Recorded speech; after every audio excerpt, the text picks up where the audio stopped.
Bismillahirrahmanirrahim. Evvela Van depreminde hayatını kaybeden vatandaşlarımıza, kardeşlerimize Allah'tan rahmet, yaralılara acil şifalar, yakınlarına sabr-ı cemil niyaz ediyoruz. Allah Celle Celaluhu bir daha böyle afetleri, böyle sıkıntıları bizlere yaşatmasın. Allah-u Teala Celle Celaluhu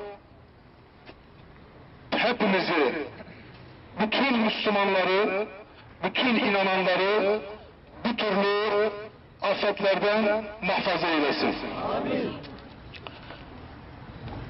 Değerli basın mensupları ve Gaziantep halkı, Gaziantep'li Müslümanlar, konuşmama Nur suresinin 31. ayeti kerimesiyle başlayacağım inşallah.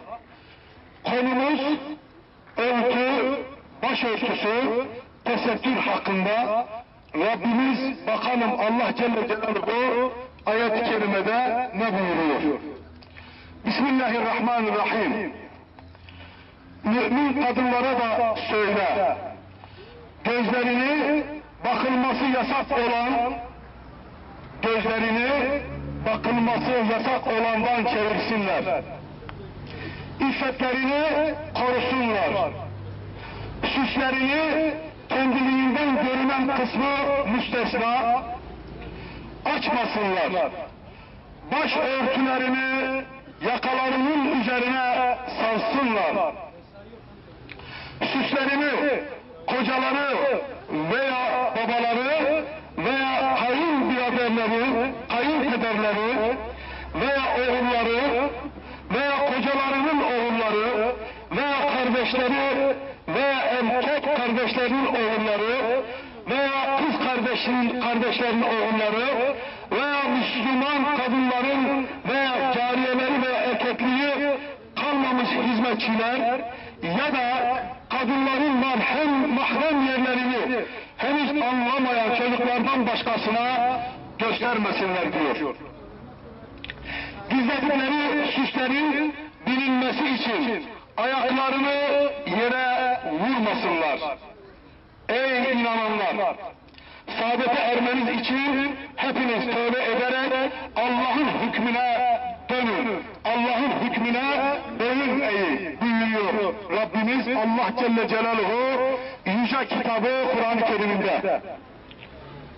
Evet değerli Müslümanlar, 2011-2012 eğitim öğretim yılının başlamasıyla birlikte İnsani Hak ve Özgürlükler Platformu olarak ve aynı zamanda Tesettür Platformu olarak üyesi olduğumuz bu platformlar adına bir basın açıklaması yapma ihtiyacı duyduk.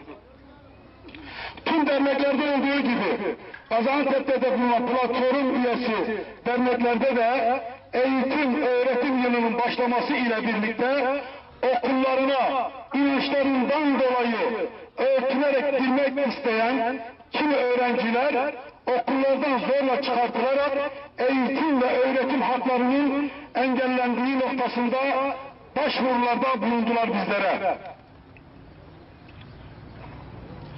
Bu noktada başvuruları değerlendiren platform üye derneklerimiz söz konusu eğitimin engellendiği okul yöneticileri ve öğretmenlerle sorunun giderilmesi noktasında diyaloğa girmek için girişimlerde bulunuldu. Bu diyaloglar sırasında okul yöneticilerine bu yapmış oldukları uygulamaların suç olduğu, kanunen çocukları okula almamanın TCK'nın 112. maddesi kapsamında cebir veya tehdit kullanarak ya da hukuka aykırı başka bir davranışla devletçe kurulan ve kamu makamlarının verdiği izne dayalı olarak yürütülen her türlü eğitim öğretim faaliyetlerine ve öğrencilerin toplu olarak oturdukları binalara veya bunların eklentilerine girilmesi ve orada kalınmasına engel olunması halinde 1 yıldan 3 yıla kadar hapis cezası hükmü olunur. Yine PCK'nın 122. maddesiyle kişiler arasında din, ırk, renk, cinsiyet, siyasi düşünce, felsefi inanç, din, mezhep vesaire sebeplerle ayrım yapılmaz. Hizmetten yararlanmasını engelleyen kimse hakkında 6 aydan 1 yıla kadar hapis veya adli para cezası verilir. Denilerek kanun maddeleri yöneticilere hatırlatıldığı zaman kendilerini yönetmeliklere göre hareket ettiklerini uygulamışlardır. Ancak yönetmenlik noktasında kılık, kıyafet yönetmenliğine aykırı hareket eden öğrenci noktasında ancak disiplin cezası verilebileceği hükmü bariz açıktır. Ayrıca bu noktada bugün öğrencilerin hepsinin beyaz yaka ve siyah önlük giymeyerek öğretmenlerin de birçoğunun bu yönetmenliğe aykırı hakaret etmelerine rağmen bu cezanın onlara uygulanmadığı halde bu yönetmenliğin sadece inancından dolayı başörtü takan kimselere uygulanmaya çalışıldığı, ayrıca yönetmenlikle ve bu konuda olmayan keyfi bir uygulama ile kişisel bir ceza vererek çocuklar okula alınmamaktadır.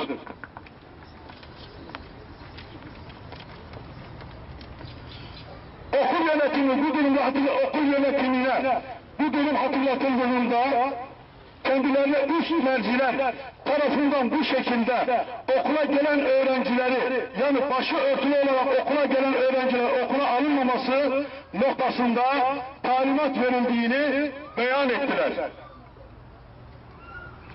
Bizler bir emir kuruyoruz. Bizler üstlerimizin söylediklerinin dışına çıkamayız.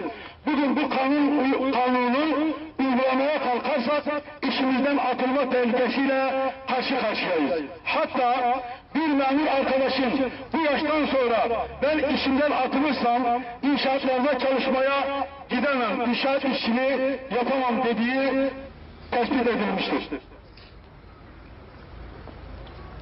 Bunu söylerken duygu sömürüleri yaparak bir eğitimciye ve devlet memuruna yakışmayan söylemleri sorunu kendi sırtına atıp sorunu örtbas etmeye çalışmıştır.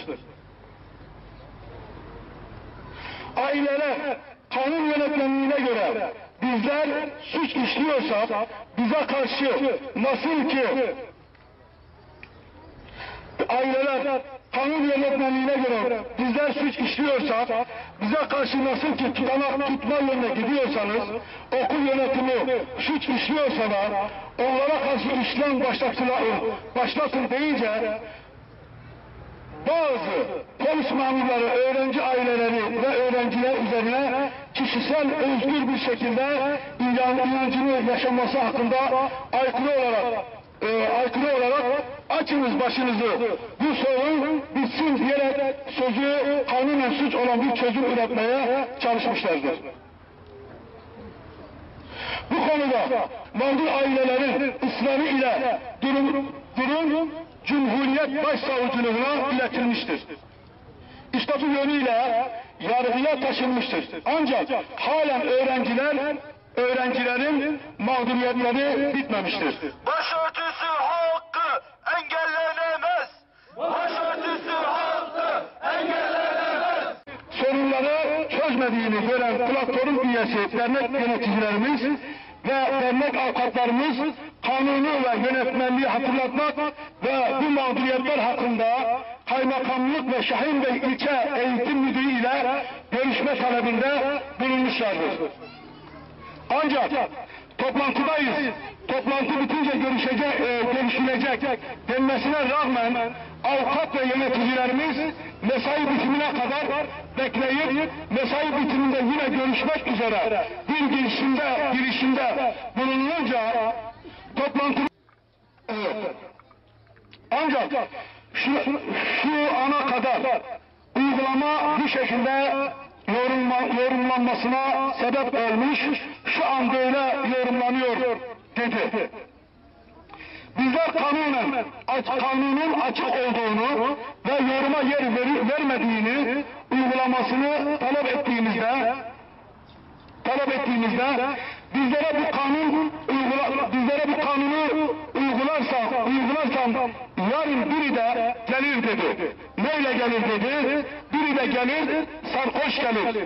Eğer sizlere bu kanunu uygularsam yarın okula sarhoş gelen birisini de aynı şekilde bu kanun neticesinde içeri almam lazımdır dedi. Zalimler iyi için yaşasın cehennem. Zalimler iyi için yaşasın cehennem. Müdür bey bunu söylerken aynı zamanda bir misal daha verdi.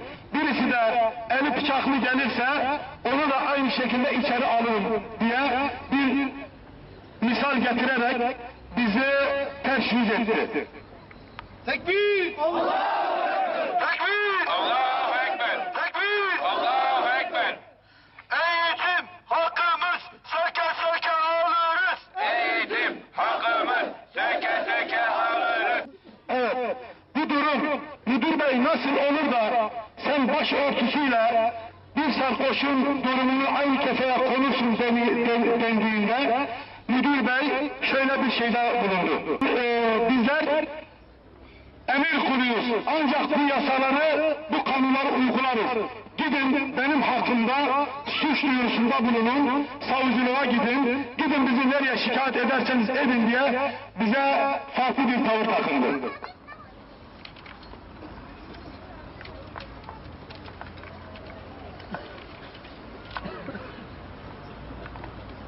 Evet, soruyorum. İçkiyle Allah'ın emri olan başörtüsünü aynı kefeye koyan kişiler acaba çocuklarımızı nasıl bir geleceğe hazırlıyorlar? Bütün bunlar bize şunu gösteriyor ki gizli bir el okulları acaba nasıl yönetiyor? Buradan Sayın Cumhurbaşkanı, Sayın Başbakan, Sayın Milli Eğitim Bakanı, Sayın Valimize, Cumhuriyet savcılarına, il ve ilçe milli eğitim müdürlerine ve tüm okul yöneticilerine ve tüm yetki sahiplerine sesleniyoruz. İslami ve insani bir hak olan başörtüsü ülkemizde kangıran haline almıştır. Milyonlarca mağduru olan bu sorunun köklü bir şekilde çözülmesi için tüm gerekenlerin yapılmasını talep ediyoruz. Bu sistemin halkın inancıyla artık barışılması zorunlu hale gelmiştir. Bu konuda ilerleme kaydedildiğinde birçok sorun çözülecek ve aşılacaktır. Bu çocukların başörtüsüyle okullara gidip eğitim görmek istemesi bir gerçeğini de devşire olmasına sebep olmuştur. Bu gerçek de birilerinin kendilerini kanun ve yasaların üzerinde gördüğü gerçeğidir. Çünkü bu mağdurların eğitim ve öğretim hakkı noktasında görüştüğümüz her yetkili kendisinin elinde bir şey olmadığını ve kanun maddesini uygulayamayacağını söylediler. O zaman yetkililere soruyoruz. Kanunların uygulanmasını engelleyen, kendilerini kanun ve yasaların üzerinde gören bu güç kimdir? Bu gücün devşire edilip bir an önce gereken yasal işlemler yapılmalıdır. Sözlerin yine kelamların en güzeli olan Allah'ın kelamıyla bitiriyorum. Ahzab suresi 59. ayet-i kerime. Ey Peygamber, eşlerine, kızlarına ve mümin kadınlarına dışarı çıkarken üstlerini örtü almalarını söyle. Bu onların hür ve namuslu bilinmelerini ve bundan dolayı incitilmemelerini daha iyi sağlar. Allah bağışlar ve merhamet eder. Esselamu Aleyküm ve Rahmetullahi ve Berekatuhu.